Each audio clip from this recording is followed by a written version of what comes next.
Pernah gak sih kamu lagi mendaki Gunung Ijen, terus tiba-tiba nih kaki terasa berat, pegal, bahkan hampir gak kuat melangkah lagi. Kondisi ini disebut muscle fatigue atau kelelahan otot. Hal ini adalah sebuah fenomena fisiologis yang sering muncul saat kita melakukan perjalanan atau aktivitas fisik yang lebih berat dari biasanya. Sebelum kita bahas mengenai muscle fatigue, yuk bahas mengenai bagaimana cara otot berkontraksi dan relaksasi.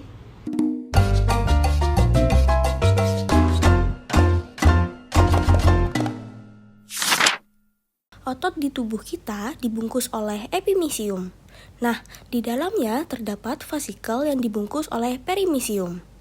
Di dalam vasikel ini terdapat muscle fiber yang dibungkus oleh endomysium. Di dalam muscle fiber ini kita dapat menemukan sarkolema yang merupakan membran plasma sel otot, sarkoplasma yang merupakan sitoplasma khusus, miofibril yang merupakan unit kontraktil yang terdiri dari aktin dan miosin. Lalu ada retikulum sarkoplasma sebagai tempat penyimpanan kalsium, mitokondria sebagai penghasil ATP, dan T-tubulus untuk menghantarkan impuls. Berdasarkan buku fisiologi Sherwood dan Guyton, otot dapat berkontraksi karena adanya potensial aksi yang berada di terminal akson neuron motorik. Lalu potensial aksi ini akan membuka kanal kalsium yang menyebabkan ion kalsium masuk. Masuknya ion kalsium ini akan membuat vesikel berisi asetilkolin pecah dan melebur dengan membran presinaptik. Lalu akan terjadi eksositosis ke celah sinaps. Di celah sinaps, asetilkolin ini akan berikatan dengan reseptor nikotinik di membran postsinaptik. Ikatan ini membuka kanal ion Na+ dan K+ yang akan membuat ion Na+ masuk dan ion K+ keluar. Jika ion Na+ lebih dominan masuk dibanding keluarnya K+, maka membran otot mengalami depolarisasi lokal yang disebut end-plate potential. Jika EPP mencapai threshold di angka minus 55 MV, maka akan memicu terjadinya potensial aksi otot.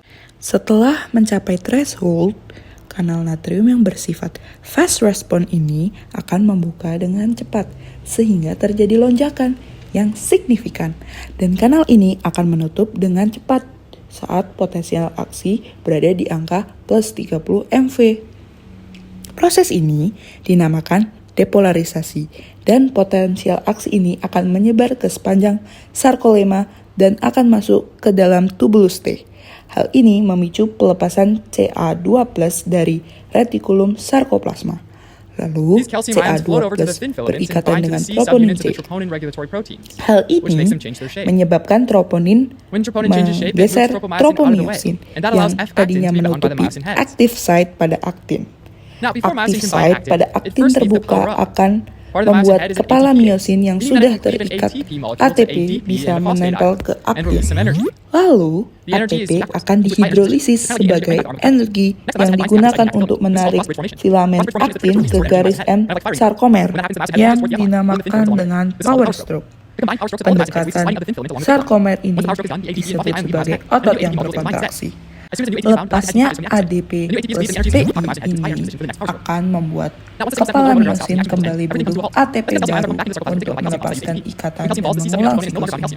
Setelah tahap kontraksi, transmisi saraf berhenti sehingga membran otot kembali pada resting potential di angka minus 90 MV.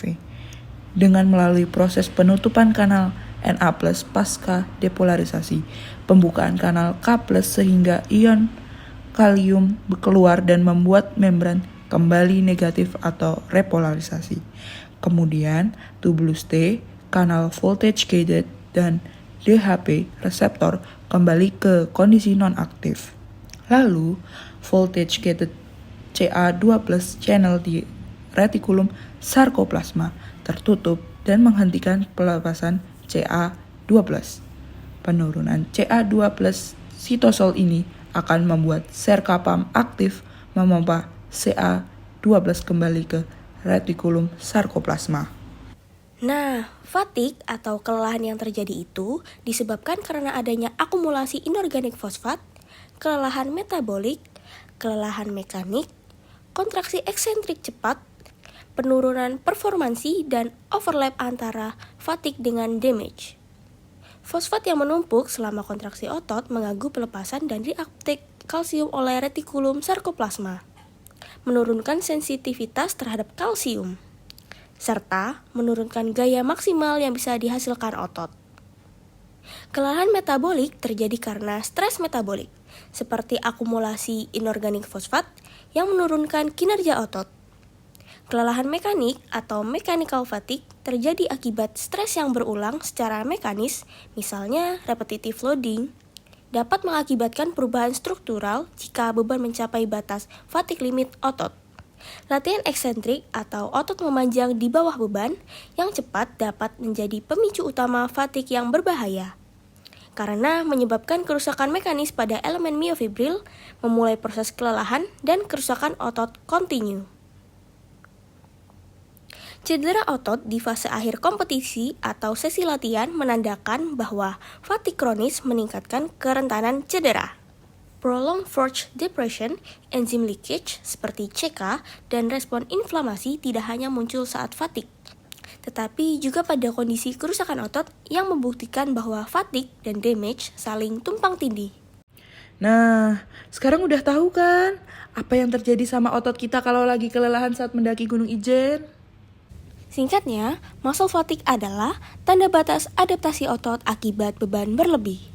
Dengan memahami mekanismenya, kita akan tahu betapa pentingnya menjaga keseimbangan antara latihan dan pemulihan agar otot tetap sehat dan terhindar dari cedera. Terima kasih telah menonton video kami.